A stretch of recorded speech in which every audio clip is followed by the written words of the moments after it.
What a wonderful race. The Budweiser falling back a little bit, however. There goes the Executone telephones and Scotty Pierce. A Merlin engine for the Executone against the Griffin engine of the Budweiser. Scott Pierce driving the race of his life right now, and he knows he's going against one of the best in Kropfeld. Scott Pierce, a very, very good limited driver, has done a lot of competitive racing in that level. Has not done that much deck-to-deck racing in the Unlimiteds, however, and it's a different world compared to the Limiteds. But Scott Pierce in first place here in E2A in Syracuse, New York. There's the battle for third and fourth. Third place right now, the American Speedy Printing and Andy Coker against Jerry Hopp and the Oboy Alberto. The Budweiser falling back. Looks like Kropfeld's trying to switch lanes. Yeah, he's gone to the outside, trying to pick up on lane number 2. In the meantime, coming around the south turn, you see the lead by Executone telephones. Jim Kropfeld trying to get used to that new boat. It's got a lot of dialing in to do yet. They've got to do a lot of things to the sponsors, lighten them up a little bit before it'll be running the kind of speeds they want. And I'm talking about laps of 130, 135, even higher in competition.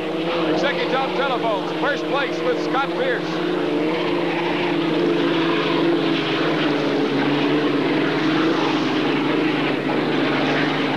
In second place, still the Budweiser. Keep an eye on Jim Kropfeld getting out into lane number 2. He likes to be on the outside. Can drive well in lane number 1, but it's a little tougher for a driver who is ahead of him to see that boat coming up on the outside. However, a nifty, very healthy lead right now for Executone Telephone. Keep in mind, too, this is only Heat 2A, the final preliminary heat. Crunch time comes during the final, of course, and that'll be our next race. The Budweiser, as you see the Executone crew watching, is beginning to pick up a little bit. Yeah, Kropfeld coming up on Scott Pierce on the outside as they go around another turn. Both boats around 115 miles per hour on this, so this is the fastest heat by far of the day. Scott Pierce not looking back, going down the back chute now, holding on to first place in Heat 2A. American Speedy Printing in third place, going by in the foreground. Here comes Jim Kropfeld in the backstretch. In lane number 2, he's moved slightly ahead of Pierce.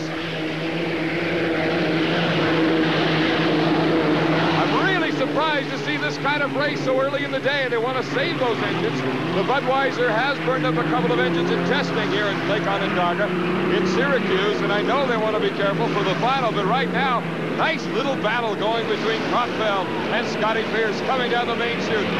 They're about to complete lap number 4 of this 5-lap heat.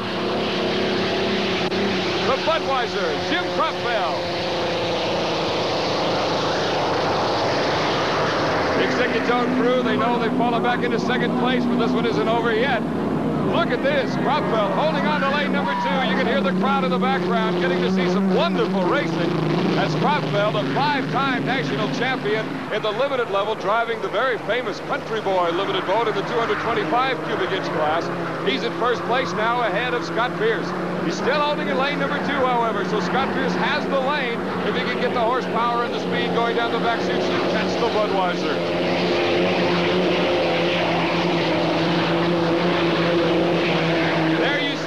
Line on the part of the Budweiser. Things like that you won't see once it's dialed in a little bit better. Riding a little heavy on the sponsons, as we said earlier. The skid fin digging in. You see the Oboy Alberto. It is dead in the water in the south turn. The Budweiser having to go wide. Executone Telephone on the inside, and now it's a sprint for the finish line. Executone Telephones, lane number 1. The Bud in lane 2. Here comes the finish between Pierce and Kropfeld. It goes to the Budweiser.